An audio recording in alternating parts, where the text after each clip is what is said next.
باور ندارم دفترت را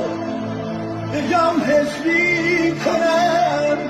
دیدنت را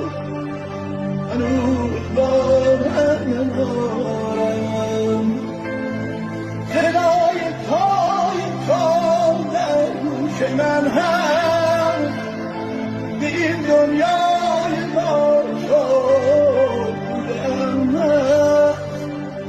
هنوز باور ندارم عزیز من که دود از آشنایی